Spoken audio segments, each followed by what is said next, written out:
मालिक की प्यारी सासंग जियो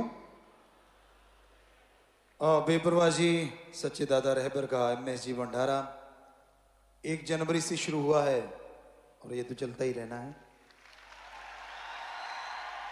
क्योंकि उनकी रहमो करम कम होने का तो सवाल ही नहीं, ये तो बढ़ते ही रहना है। सो आप सबको पावन अवतार महीने की, खास करके MS जी इस अवतार महीने की बहुत बहुत बधाई, सबको बहुत बहुत आशीर्वाद। और बताने की जरूरत नहीं, आम कहा जाता है कि चेहरा चुगली खा जाता है, तो हमारे बच्चों का चेहरा तो चुगली नहीं खाता बल्कि महक रहा है, चहक रहा है और शब्द अल्फाज छोटे पड़ जाते हैं। बहुत ही अच्छे लग रहे हैं सारे बच्चे, और लगे भी क्यों ना, इससे बड़ा त्योहार एक मुर्शिद के पूर्ण मुरीद के लिए कोई और हो ही नहीं सकता। तो सतगुर उस दाता रहबर के परोपकार गिनाने में, लिखने में, बताने में आ ही नहीं सकते।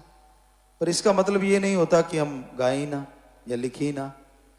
हर कोई अपने अपने हिसाब से लिखता है, हर कोई अपने अपने दिमाग के अनुसार लिखता है। पर सूरज को दीपक दिखाने से माना कि सूरज पे कोई फर्क नहीं पड़ता, लेकिन सतगुरु के गुण गाने से सतगुरु पे फर्क पड़ता है। जिसकी जैसी भावना होती है उसको फल अवश्य मिलता है। बुरी वाले को तो कुछ नहीं, उसको तो बुराई। अच्छाई वाले को, जो अच्छी भावना लेके आते हैं, शुद्ध विचार लेके आते हैं, उन्हें बेनतहा खुशियां मिला करती हैं। और एक मुरीद, एक शिष्य तभी बेनतहा खुशियां ले सकता है अगर वो वचनों पे अमल करे। गुरु को मानना तो सबसे पहले जरूरी है, उसके बाद सबसे ज्यादा जरूरी होता है गुरु की मानना। अन्यास अचानक गुरु कुछ कह दे, हां हो जाए तो सब कुछ मिल सकता है, और ना हो जाए तो कर्मों का फल। इसका मतलब यह नहीं होता कि आपने ना कर दी तो कोई आपको बद्दुआ मिलेगी, ऐसा नहीं। लेकिन जो आपके कर्म हैं वो भोगने पड़ सकते हैं। हां कह दी, चाहे अनजाने में या यूं कह लीजिए कि लगा कि मेरा गुरु मुझे सही कह रहा है, तो वो हां पता नहीं कितना कुछ दिलवा देती है। बहुत सारी बातें होंगी, बहुत सारी चर्चाएं करेंगे, पर एक छोटी सी बात बेपरवाह जी की ख्याल में आई, पहले भी आपको सुनाई है। हम एक बार बेपरवाह जी के पास आए, उनके चरण कमलों में बैठने का समय मिला। ये गुरगद्दी से पहले की बातें हैं। तो चर्चा होती रहती थी, हम पीछे बैठते थे चुपके से, बस दर्शन करते रहते थे, निगाह से निगाह मिलाते रहते थे, चलता रहता था प्रोग्राम, बात नहीं करते थे। तो उस दिन बेपरवाह जी ने पूछा, अपने मोहनलाल जी थे इनसे, और क्योंकि ये सेवा में आया करते थे, कि भाई गाड़ी किसकी है। अब बेपरवाह जी को तो पता ही था, उन्होंने बोला जी इनकी है, हमारी तरफ शहर की। कहते जी ये चलाता दूसरे का नाम लेके, कहते ये चलाता बहुत बढ़िया है। तो बेपरवाह जी जो गाड़ी उनकी है तो चलाएगा भी वही भाई। इतनी बात क्या कि बेपरवाह जी और बातें करने लगे।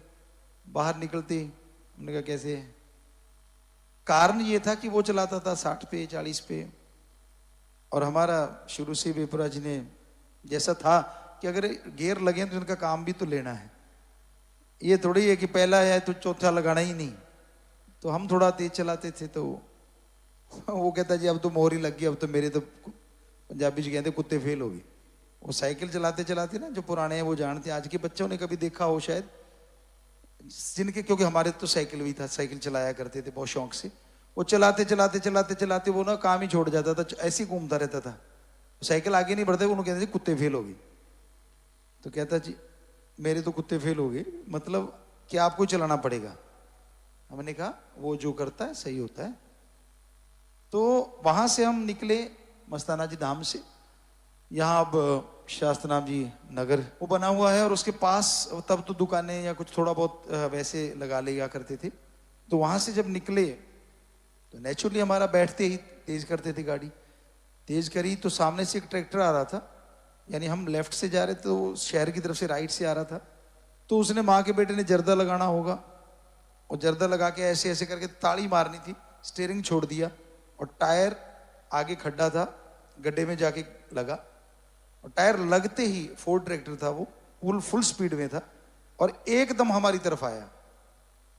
गाड़ी हमारी बराबर पहुंच गई, लेकिन क्योंकि स्पीड हमारी ज्यादा थी तो बस 1-2 इंच से हम निकल गए। आगे हमने ब्रेक लगा के कहा, चला पता तेरा बेली होता तो यहीं रगड़ देते।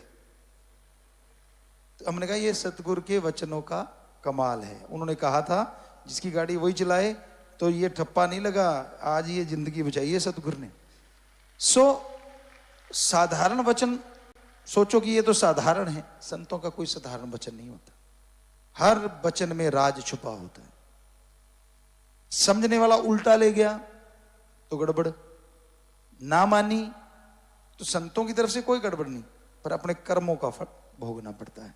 तो ये बेपरवाह जी के रहमो करम की आपको बात है। हमारे साथ तो कदम कदम पे उनका रहमो करम पता नहीं कितना है, बताई नहीं। वैसे सत्संगियों के साथ है, हमारे बच्चों के साथ, हमारी तो फिर बात ही अलग है, क्योंकि उनकी रहमत ही इतनी ज्यादा है। क्या कोई समुंदर को गिलास में डाल सकता है? क्या कोई बाजूमंडल को एक गुब्बारे के अंदर बंद कर लेगा? कभी नहीं। तो उसी तरह अपने मुर्शिद कामिल, अपने सतगुरु के गुणगान गाए ही नहीं जा सकते। ये इतिहास गवाह है, आज तक कभी नहीं हुआ कि गुरु ये कहे कि मैं था, मैं हूं, मैं ही रहूंगा। तो वो तो आपने वचन सुन ही लिए कि हम थे, हम हैं और हम ही हैं, बस बात खत्म। वो तो सेवादारों ने तो खास करके सुन लिए थे उस दिन। ऐसा वचन रूहानियत के, सूफियत के इतिहास में पहले कभी नहीं हुआ। तो ये उनकी रहमत है, उनकी कृपा है। वो कर्ण करावणहार, शासत नाम श्यामस्तान दातार। खुशी मनाओ, लेकिन हमेशा एक बात याद रखो, जब डेरे में आते हो कम से कम तब आपकी जो भावना है ना 100% शुद्ध होनी चाहिए। बुरा ना मनाना, भावनाओं पे कंट्रोल करो। तब मैं क्या हूं, मैं कौन हूं नहीं, मैं कहां हूं और किस लिए हूं, ये ज्यादा जरूरी है। मैं अपने मुर्शिद का एक भक्त हूं और मैं दर्शन करने और सुनने आया हूं। यहां अगर सीमित हो जाएगा अर्जुन की आंख वाली बात, वो तीर वाली, तो फिर पूछो मत जो नजारे मिलते हैं। हो सकता है सामने भी कुछ नजर आ जाए, अंदर भी कुछ नजर आ जाए, अंदर की जरूरत ही ना पड़े, कुछ भी हो सकता है। इसलिए वचन सुनो और अमल किया करो। क्यों, किंतु, परंतु, ये नहीं, वो नहीं, हमें लगता है इनको छोड़ देना चाहिए। भंडारे के दिनों में आप अपने आप से पूछो कि हमें ये छोड़ना है, और फिर पर्ण किया करो।